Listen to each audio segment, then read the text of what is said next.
The new Mitch McConnell interview is a wild one. It's like he's trying to join the Trump resistance, but not. Mostly just cosplaying Trump resistance, maybe. And yes, that Mitch McConnell. Yes, it's December 2024. Yes, it's very late in the game to be pretending to be a Trump critic. And no, we are not dreaming. We're seeing a new warning from Mitch McConnell about a second isolationist Trump presidency in his interview with the Financial Times. Let's look at this headline. We're in a very, very dangerous world right now. The Republican senator on his plans to spend the last 2 years of his term fighting back against an increasingly isolationist GOP. I'm sorry, what? I mean, we're going to get into the interview, but what? Where has Mitch been? Is this like a facing the end of life identity crisis, wondering what it all means, and questioning what you've dedicated your life to only to find yourself filled with regret?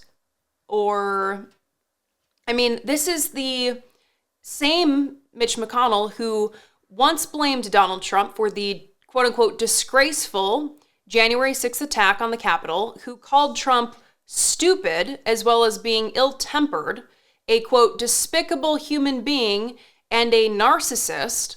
With those comments, you'd expect that he would be out here warning everyone about the dangers of Donald Trump, joining the resistance, but no, because like so many other Republicans, he fell in line.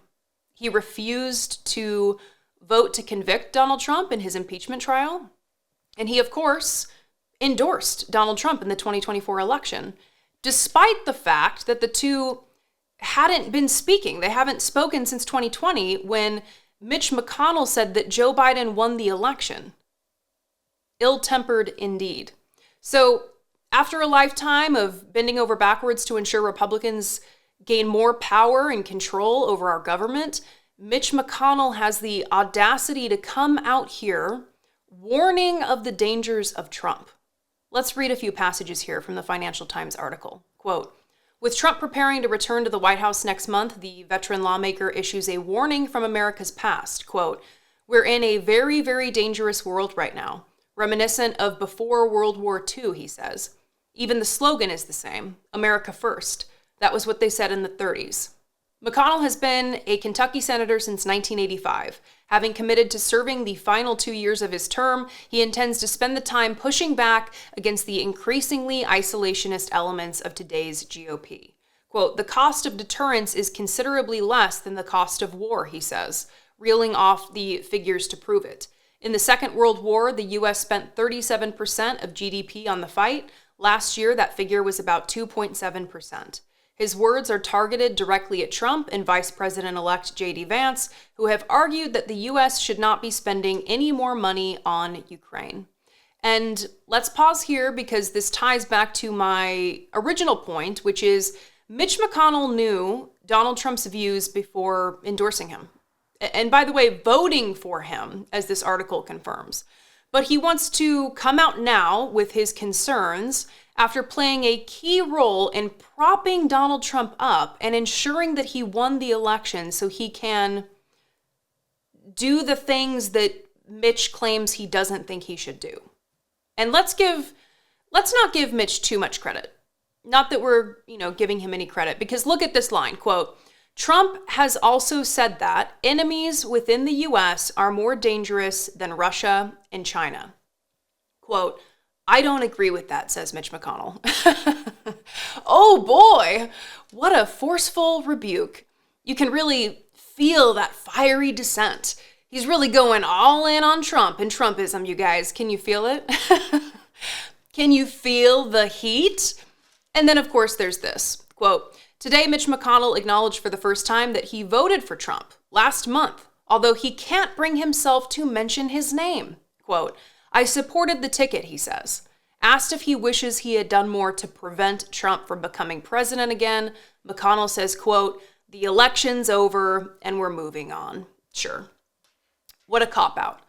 Mitch did nothing to prevent Donald Trump from retaking office, and now he wants to sit back with his vague disapproval like it's going to save his legacy. It won't. We know who Mitch is. We remember what side he was on. He only cares about Republicans gaining more power and control. That's it.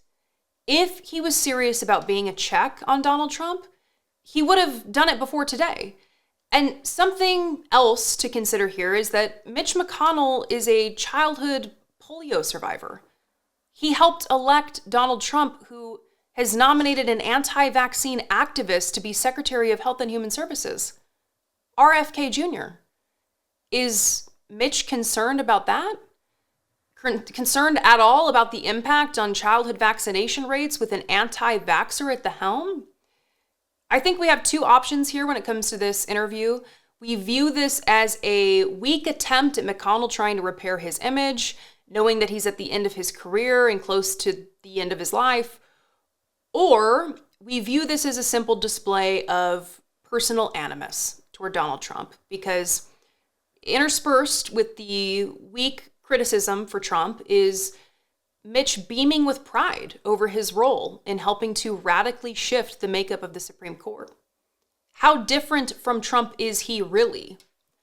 How different are his goals really when he still highlights these destructive Republican wins as what he takes most pride in?